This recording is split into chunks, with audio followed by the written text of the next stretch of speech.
Friends, ಭಯ ಬಿಡಿ, ನಿರ್ಧಾರ ತೆಗೆದುಕೊಳ್ಳಿ ಹೀಗಂತ ಹೇಳೋದು ಬಹಳ ಸುಲಭ ಅಲ್ವಾ?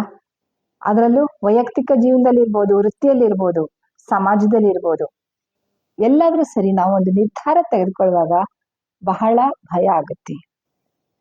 ಈ ಭಯವನ್ನ ಬಿಟ್ಟು ನಾವೊಂದು ನಿರ್ಧಾರ ಮಾಡೋದು ಹೇಗೆ ನೋಡೋಣ ಇನ್ನೊಂದೆರಡು ವಾರಗಳ ಸಂಚಿಕೆಯಲ್ಲಿ. ಇದೊಂದು ಸರಣಿ, ಇದು ನಿಮ್ಗೆ ಜೀವನದ ದಿಕ್ಕನ್ನ ಬದಲಾಯಿಸಿಕೊಡಬಲ್ಲಂತಹ ವಿಷಯವನ್ನ ಹೊಂದಿರುತ್ತೆ. ಹಾಗಾಗಿ ಈ ವಾಹಿನಿಗೆ ತಪ್ಪದೆ ಲೈಕ್ ಮಾಡಿ, ಶೇರ್ ಮಾಡಿ, ಸಬ್ಸ್ಕ್ರೈಬ್ ಮಾಡ್ಕೊಳ್ಳೋದಕ್ಕೆ ಮರಿಬೇಡಿ. ಇದು ಜೀವನ ಪ್ರಣತಿ. ನಾನು ನಿಮ್ಮ ಪ್ರೀತಿಯ life coach Sheila Bhat.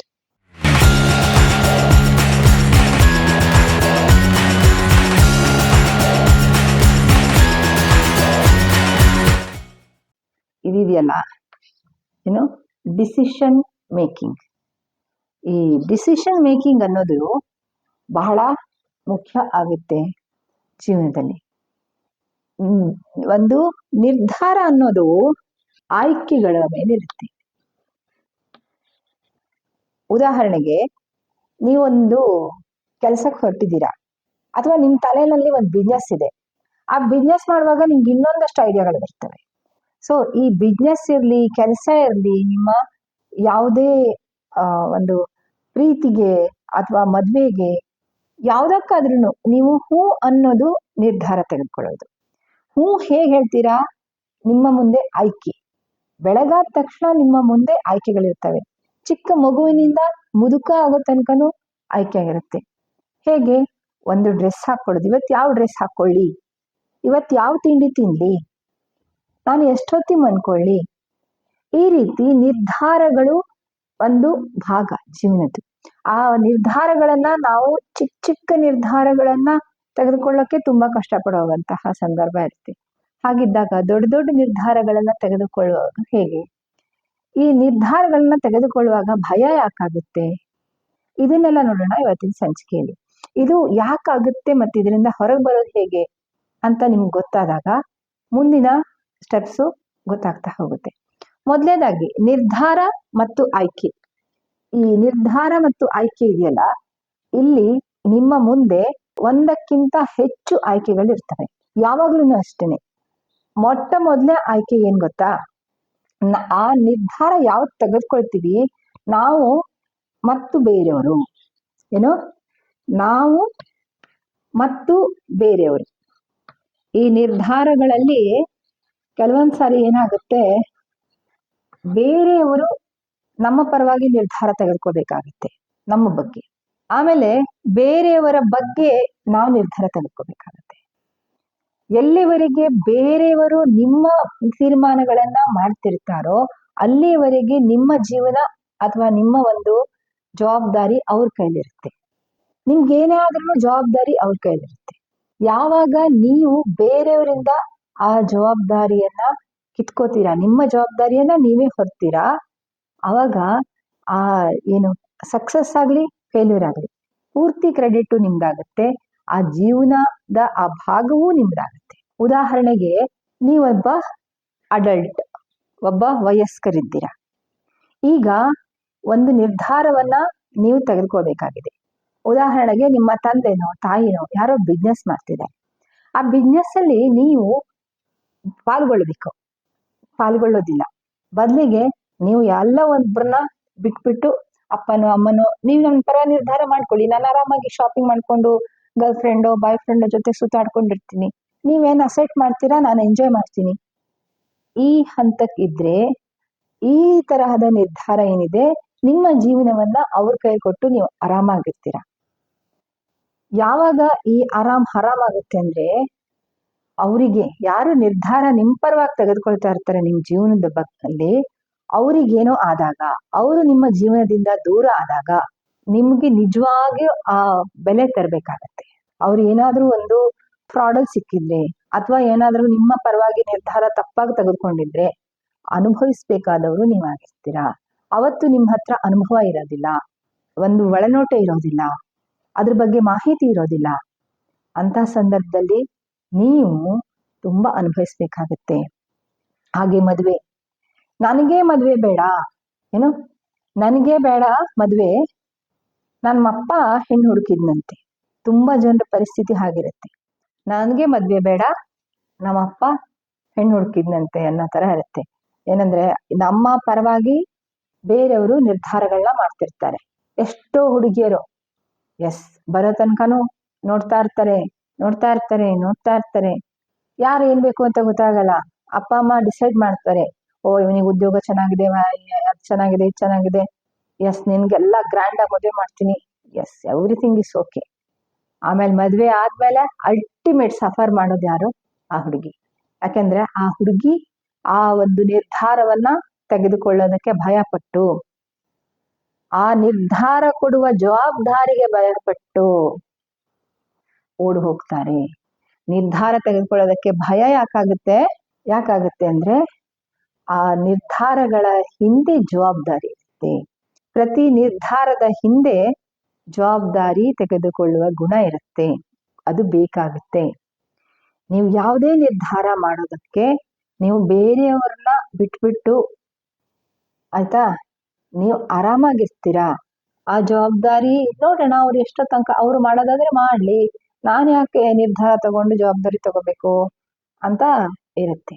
So ಇಂಥ ಸಂದರ್ಭದಲ್ಲಿ ನೀವು ಜವಾಬ್ದಾರಿ ಯಾಕೆ ತೆಗೆದುಕೊಳ್ಬೇಕು, ಯಾವ ಸಂದರ್ಭದಲ್ಲಿ ಹಿಂದೆ ಸರಬೇಕು, ಯಾವ ಸಂದರ್ಭದಲ್ಲಿ ನೀವು ಮುಂದೆ ನಿಂತು ಜವಾಬ್ದಾರಿ ತೆಗೆದುಕೊಳ್ಬೇಕು, ಡಿಸಿಷನ್ ಮಾಡಬೇಕು, ನಿರ್ಧಾರ ಮಾಡಬೇಕು, ಇದೆಲ್ಲ ಜೀವನ ಕೌಶಲ್ಯಕ್ಕೆ ಸಂಬಂಧಪಟ್ಟ ವಿಷಯ. ಈ ಜೀವನ ಕೌಶಲ್ಯ ಇದೆಯಲ್ಲ, ಇದು ಅನುಭವದಿಂದ, ಬದುಕಿನ ನೋಟದಿಂದ, ಹಿರಿಯರ ಮಾರ್ಗದರ್ಶನದಿಂದ, ನಮ್ಮಂತ ಲೈಫ್ ಕೋಚ್ಗಳಿಂದ ಬರುವಂಥದ್ದು.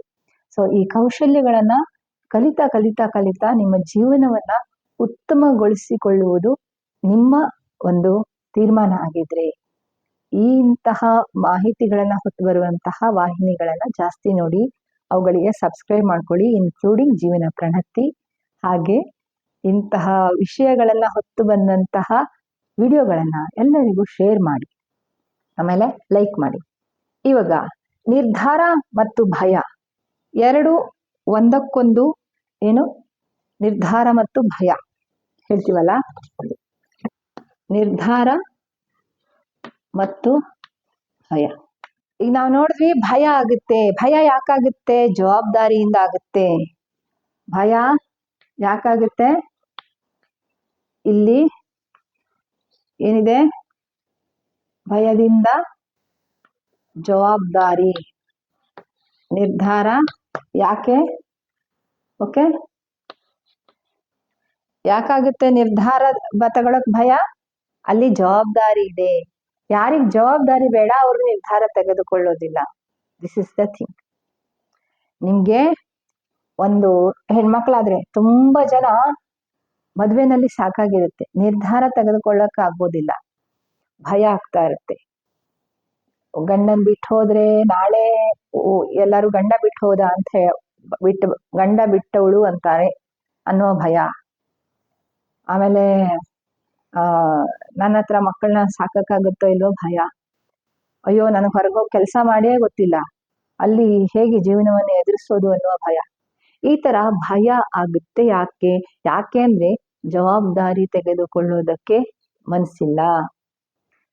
ನಾನು ನನ್ನ ಜೀವನವನ್ನ ಕಟ್ಕೊಳ್ತೀನಿ, ಈ ಮದ್ವೆ ಇಲ್ಲಿಗೆ ಸಾಕು, I am Fed up with this fellow ಅಂತ ಹೇಳೋದಕ್ಕೆ ಜವಾಬ್ದಾರಿ ತೆಗೆದುಕೊಳ್ಳುವ ಮನಸ್ಸಿಲ್ಲ, ಆ ತೆಗೆದುಕೊಳ್ಳುವ ಧೈರ್ಯವಿಲ್ಲ, ಜವಾಬ್ದಾರಿಯನ್ನ ನಾನು ಹೊತ್ತು ರೂಢಿ ಇಲ್ಲ.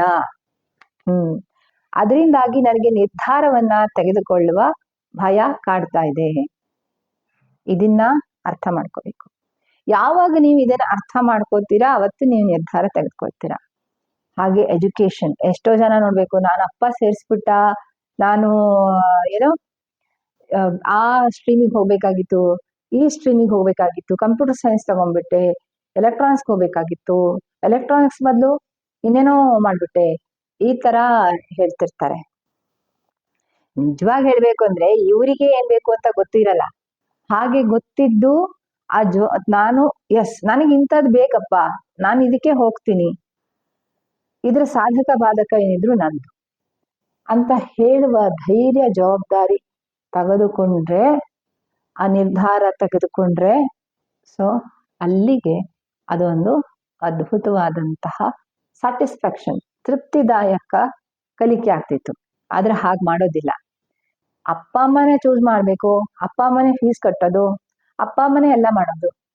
ಹಾಗಾದ್ರೆ ನೀನೇನ್ ಮಾಡ್ತೀಯ? ಅವ್ರು ಕೊಟ್ಟಿರೋ ಫೀಸ್ಗೆ, ಅವ್ರ ಕಾಟಕ್ಕೆ 4 ವರ್ಷ ಮಣ್ಣು ಹೊತ್ತದಂಗೆ ಸಖತ್ತಾಗಿ ಓದಿ ಏನೋ ಮಾರ್ಕ್ಸ್ ತರ್ತೀಯ, ಆದ್ರೆ ಅಲ್ಲಿನ ಕೌಶಲ್ಯಗಳನ್ನ ಕಲ್ತ್ಕೊಳ್ಳೋದಿಲ್ಲ. ಆಮೇಲೆ ಬಂದ್ಬಿಟ್ಟು ನಿರುದ್ಯೋಗಿ, ನಾನು BE ಓದ್ರೂ ಕೆಲಸ ಸಿಕ್ಕಿಲ್ಲ, ಇನ್ನೇನೋ ಮಾಡಿದ್ರು ನನ್ಗೆ ಕೆಲಸ ಸಿಕ್ಕಿಲ್ಲ, ಈ ತರ ಬೋರ್ಡ್ ಹಾಕೊಂಡು ಓಡಾಡ್ತೀಯ. ಯಾಕೆ ಅಂದ್ರೆ ಅವತ್ತು ನಿಮ್ಗೆ ಏನ್ ಬೇಕು ಅಂತ ನೀವು ತಿಳ್ಕೊಳ್ದೇನೆ ನಿರ್ಧಾರವನ್ನ ತೆಗೆದುಕೊಂಡಿಲ್ಲ. ಸೊ ನಿರ್ಧಾರವನ್ನ ತೆಗೆದುಕೊಳ್ಳೋದು ಬಹಳ ಮುಖ್ಯ. ಭಯ ಬಿಡ್ಬೇಕು. ಭಯ ಬಿಟ್ಟದಕ್ಕೆ ಏನ್ ಮಾಡ್ಬೇಕು? ಮೊಟ್ಟ ಮೊದಲನೇದಾಗಿ ಜವಾಬ್ದಾರಿ ತೆಗೆದುಕೊಳ್ಬೇಕು. ಸೊ ಜವಾಬ್ದಾರಿ ತೆಗೆದುಕೊಳ್ಳುವುದೇ ಏನು, ಈ ಡಿಸಿಷನ್ ಮೇಕಿಂಗ್ ಅನ್ನುವ ಭಯವನ್ನ ಹೋಗಲಾಡಿಸೋದಕ್ಕೆ ದಾರಿ.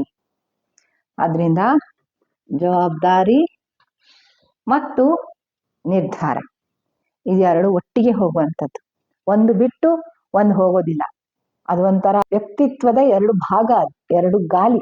ಅದಿದ್ರೇನೆ ನೀವು ಜೀವನವನ್ನ ಆರಾಮಾಗಿ ನಡೆಸೋದಕ್ಕೆ ಆಗೋದು. ಎಲ್ಲಿವರೆಗೆ ನೀವು ಜವಾಬ್ದಾರಿ ತೆಗೆದುಕೊಳ್ಳೋದಿಲ್ಲ ಅಲ್ಲಿವರೆಗೆ ನಿರ್ಧಾರಗಳನ್ನ ಮಾಡೋಕ್ಕಾಗೋದಿಲ್ಲ. ಎಲ್ಲಿವರೆಗೆ ನೀವು ಜವಾಬ್ದಾರಿ ಮತ್ತು ನಿರ್ಧಾರಗಳ ಬಲದಿಂದ ನೀವು ಜೀವನವನ್ನ ನಡೆಸೋದಿಲ್ಲ ಅಲ್ಲಿವರೆಗೆ ನಿಮ್ಗೆ ಯಾವುದೇ ಸುಖ, ಸಂತೋಷ, ಮೋಟಿವೇಶನ್ ಏನು ಸಿಗೋದಕ್ಕೆ ಸಾಧ್ಯ ಇಲ್ಲ.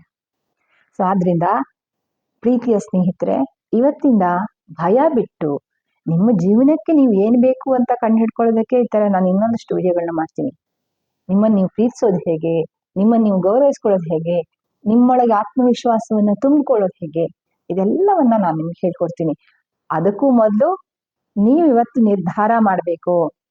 ಈ ಮೇಡಮ್ ವಿಡಿಯೋ ನೋಡ್ತೀನಲ್ಲ, ಈ ವಿಡಿಯೋದಲ್ಲಿ ಇರೋದನ್ನೆಲ್ಲ ನಾನು ಅಪ್ಲೈ ಮಾಡ್ಕೋತೀನೋ ಬಿಡ್ತೀನೋ, ಇವತ್ತಿಂದ ನಿರ್ಧಾರ ತೆಗೆದುಕೊಳ್ತೀನಿ, ಜವಾಬ್ದಾರಿ ತೆಗೆದುಕೊಳ್ತೀನಿ, ಕಲಿಕೆಯ ಜವಾಬ್ದಾರಿ ತೆಗೆದುಕೊಳ್ತೀನಿ, ಕಲ್ತಿದ್ದನ್ನ ಜೀವನಕ್ಕೆ ಅಳವಡಿಸಿಕೊಳ್ಳುವ ಜವಾಬ್ದಾರಿ ತೆಗೆದುಕೊಳ್ತೀನಿ.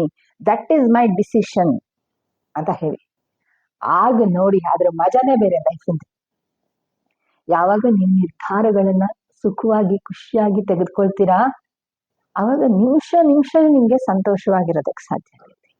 ಯಾರು ನಿಮ್ಮನ್ನ ಚೀಟ್ ಮಾಡೋಕ್ಕಾಗೋದಿಲ್ಲ, ಯಾರು ನಿಮ್ಮನ್ನ ಪ್ರಶ್ನಿಸೋದಕ್ಕಾಗೋದಿಲ್ಲ, ಹಾಗೆ ಯಾರು ನಿಮ್ಮನ್ನ ಪ್ರೀತಿಸದೇ ಇರೋಕ್ಕಾಗೋದಿಲ್ಲ.